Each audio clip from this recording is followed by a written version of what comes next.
എല്ലാവർക്കും നമസ്കാരം. അന്ന ഗോൾഡൻ ഡയമണ്ട്സിൻ്റെ പുതിയ വീഡിയോയിലേക്ക് എല്ലാവർക്കും സ്വാഗതം. ഇന്നൊരു 3 വെഡ്ഡിംഗ് സെറ്റായിട്ടാണ് ഞാൻ വന്നിരിക്കുന്നത്. ഈ 3 വെഡ്ഡിംഗ് സെറ്റിൻ്റെ വെയിറ്റ് വരുന്നത് 10 പവനിലാണ് ഞാനിവിടെ സെറ്റ് ചെയ്തിരിക്കുന്നത്.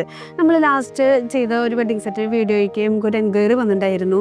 നിങ്ങൾ 10 പവൻ്റെ ഒരു സെറ്റ് മാത്രമാണെന്ന് കാണിച്ചോളൂ, ഇത് മാത്രമാണ് നിങ്ങളുടെ ഷോപ്പിലുള്ളൂ എന്ന് ചോദിച്ചിട്ട് നമുക്കൊരു എൻക്വയറി വന്നിട്ടുണ്ടായിരുന്നു. അല്ല, നമ്മുടെ ഷോപ്പിൽ വെറൈറ്റി കളക്ഷൻസ് ഉണ്ട്. അപ്പോൾ അതിൽ കുറച്ച് കളക്ഷൻസ് ഞാനൊരു 10 പവൻ വെച്ച് സെറ്റ് ചെയ്തിട്ടാണ് നിങ്ങൾക്ക് കാണിച്ചു തരുന്നത്. നമ്മുടെ അന്നയിലേക്ക് വരുന്ന ഓരോ ബ്രൈഡ്സും എന്നോട് ചോദിക്കാറുണ്ട്, മാം ഈ ഒരു ഫംഗ്ഷൻ കഴിഞ്ഞ് കഴിഞ്ഞാൽ പിന്നെ ഞങ്ങളിത് യൂസ് ചെയ്യാറില്ല എന്നുള്ളത്. അപ്പോൾ അതിന് പറ്റിയിട്ടുള്ള ലൈറ്റ് വെയിറ്റ് ആയിട്ടുള്ള കളക്ഷൻസാണ് വേണ്ടതെന്ന് പറയാറുണ്ട്. അതിന് അനുയോജ്യമായ രീതിയിലാണ് ഞാൻ ഈ വെഡ്ഡിംഗ് സെറ്റ് ഇവിടെ ചെയ്തിരിക്കുന്നത്. 10 പവനാണ് ഈ വെഡ്ഡിംഗ് സെറ്റ്. ഇതിൽ ചോക്ലേറ്റ് ടൈപ്പ് ഉണ്ട്, അതുപോലെ തന്നെ ഡയമണ്ട് സെറ്റ് ചെയ്തിട്ടുണ്ട്, ലോങ് മാലകളുണ്ട്.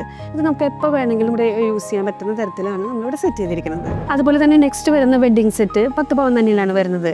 അപ്പോൾ ഇതുപോലെ തന്നെ എന്നോട് ഓരോ ബ്രൈഡും ചോദിക്കാറുണ്ട്, ഞാൻ അവർക്ക് എങ്ങനെയാണെന്ന് വെച്ച് കഴിഞ്ഞാൽ 10 പവൻ തന്നെ മതി, അതുപോലെ തന്നെ ഹെവി ആയിട്ട് വരുന്നതിൽ പോളിച്ചേൽ കാണിക്കണം എന്ന് പറയാറുണ്ട്, പോളിച്ചേൽ ഇടണം എന്നുള്ളത്. അപ്പോൾ അവർക്ക് വേണ്ടിയിട്ടാണ് നമ്മൾ ഈ വെഡ്ഡിംഗ് സെറ്റ് ചെയ്തിരിക്കുന്നത്. ഇത് നമുക്കൊരു ട്രഡീഷണൽ സെറ്റായിട്ടാണ് നമ്മളിവിടെ വെച്ചിരിക്കുന്നത്. ഈ ഒരു സെറ്റിൽ 5 മാലയാണ് വന്നിരിക്കുന്നത്. ഫസ്റ്റ് വരുന്നത് ഒരു കാശുമാല, അതിനോടനുബന്ധിച്ചുള്ള മാലകളാണ്. ഇത് നമുക്ക് മുല്ലമുട്ടുമാല വരുന്നുണ്ട്, പിന്നെ ലാസ്റ്റ് വരുന്ന മാല നമുക്ക് സാരിമാലയാണ്. ഇത് ഹെവി ആയിട്ട് തോന്നുന്നെങ്കിലും 10 പവൻ തന്നെയാണ് ഇത് വരുന്നത്. ലാസ്റ്റ് വരുന്ന വെഡ്ഡിംഗ് സെറ്റ് ടർക്കിഷിലാണ് നമ്മൾ സെറ്റ് ചെയ്തിരിക്കുന്നത്. 10 പവൻ തന്നെയാണ് ഇത് സെറ്റ് ചെയ്തിരിക്കുന്നത്. ഇതിൽ നമുക്ക് 4 നെക്ലേസ് ആണ് വരുന്നത്. ആഫ്റ്റർ മാരേജ് യൂസ് ചെയ്യാനായിട്ട് പറ്റുന്ന രീതിയിലാണ് നമ്മൾ ഈ വെഡ്ഡിംഗ് സെറ്റ് തയ്യാറാക്കിയിരിക്കുന്നത്. അപ്പോൾ ഇതിൻ്റെ ഒരുപാട് വെറൈറ്റി കളക്ഷൻസ് നമ്മുടെ ഷോപ്പിൽ അവൈലബിൾ ആണ്. ഇനി നിങ്ങളുടെ ഇഷ്ടത്തിനനുസരിച്ച് ഇതിൽ ഓരോ സെറ്റ് അങ്ങോട്ടും ഇങ്ങോട്ടും മാറി ഓരോ മാലകൾ മാറി നിങ്ങൾ കസ്റ്റമൈസ് ചെയ്ത് തരുന്നതാണ്. ഇനിയിപ്പോൾ വെഡ്ഡിംഗ് സീസണാണ് വരാൻ പോകുന്നത്. വെഡ്ഡിംഗ് പർച്ചേസ് നടത്തിയിട്ടില്ലെങ്കിൽ നിങ്ങൾ വേഗം അന്നയിലേക്ക് പോകുന്നുള്ളൂ കേട്ടോ.